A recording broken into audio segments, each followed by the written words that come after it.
प्रिय भक्तगण, आज हम आपको श्री कृष्ण और अर्जुन के स्नेहपूर्ण रिश्ते इस कहानी का श्रवण करा रहे हैं। इस कहानी से यह पता चला है कि श्री कृष्ण और अर्जुन के बीच स्नेहपूर्ण संबंध क्या थे, जो सुनने मात्र से आपको ये समझ में आएगा। भक्तगण, हमारे चैनल में आप सभी का स्वागत है। आज हम आप सभी को एक बहुत ही दुर्लभ एवं महत्वपूर्ण कहानी सुनाने वाले हैं। इस कहानी को आप लोग बड़े प्रेम और श्रद्धा से प्रसन्नचित्त मन के साथ सुनिएगा। श्री कृष्ण और अर्जुन के स्नेहपूर्ण रिश्ते को हर कोई जानता है।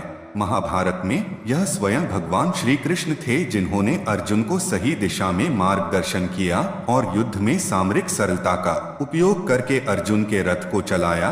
एक कहानी में बताया गया है कि अर्जुन श्री कृष्ण के इतने करीब क्यों थे। आइए जानते हैं वही कहानी और नामस्मरण के महत्व और प्रकार। श्री कृष्ण का महत्व और श्री कृष्ण द्वारा किए गए चमत्कार। उनके जन्म से लेकर उनकी अंतिम यात्रा तक हम सभी को कई कहानियों, किताबों, कई बुजुर्गों के मुंह से और हमारी दादी नानी द्वारा बताई गई कहानियों से पता चला है। श्री कृष्ण और अर्जुन के स्नेहपूर्ण रिश्ते को हर कोई जानता है।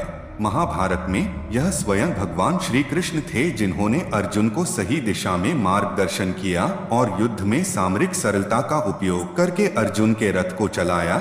एक कहानी में बताया गया है कि अर्जुन श्री कृष्ण के इतने करीब क्यों थे। आइए जानते हैं वही कहानी और नामस्मरण के महत्व और प्रकार। कहानी यह है। एक बार गरुड़ के मन में आया, मैं भगवान का वाहन हूँ, अर्थात निकट हूँ। भगवान मेरे बिना कहीं नहीं जाते। माता रुक्मिणी के बाद मैं श्री कृष्ण को सबसे प्रिय हूँ। फिर भी श्री कृष्ण उस अर्जुन को इतना महत्व कैसे देते हैं, यहाँ तक कि उनका रथ भी चलाया।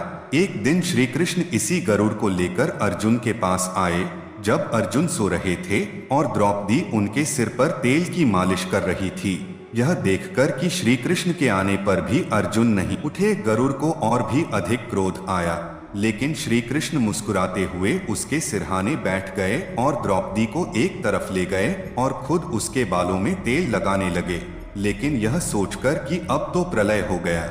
जब गरुड़ जाने को हुआ तो श्री कृष्ण ने उसे अपने आसन पर बिठाया और अर्जुन के बाल अपने हाथों में ले लिए और श्री कृष्ण उठकर बाहर चले गए। गरुड़ क्रोधित होकर बैठ गया। उस शांति में उन्हें श्री कृष्ण कृष्ण जय जय, श्री कृष्ण कृष्ण जय जय का मंत्रोच्चार करने वाली एक क्षीण आवाज सुनाई देने लगी। यह देखकर कि नाम जप कहाँ से आ रहा था, गरुड़ को एहसास हुआ कि यह अर्जुन के बाल नहीं थे जो उसने अपने हाथ में पकड़ रखे थे, बल्कि अर्जुन की सुगंध से वह नाम का जाप कर रहा था। और गरुड़ अर्जुन के महत्व को समझने में असफल रहे। आज के युग में भी संत तुकाराम, संत चोखामेला और श्री ब्रह्म चैतन्य गोंडावलेकर महाराज जैसे कई उदाहरण हैं जो परावाणी का जाप करते थे। मंत्र जब 4 स्वरों में किया जाता है। वैखरी वाणी आरती के बाद वह जोर जोर से सामुदायिक गायन करता है। मध्यमा होठों और जीभ से मंत्र जप करना। पश्यंती, वे इसे देखते हैं। बिना जीभ और होंठ हिलाए मंत्र का जाप करना।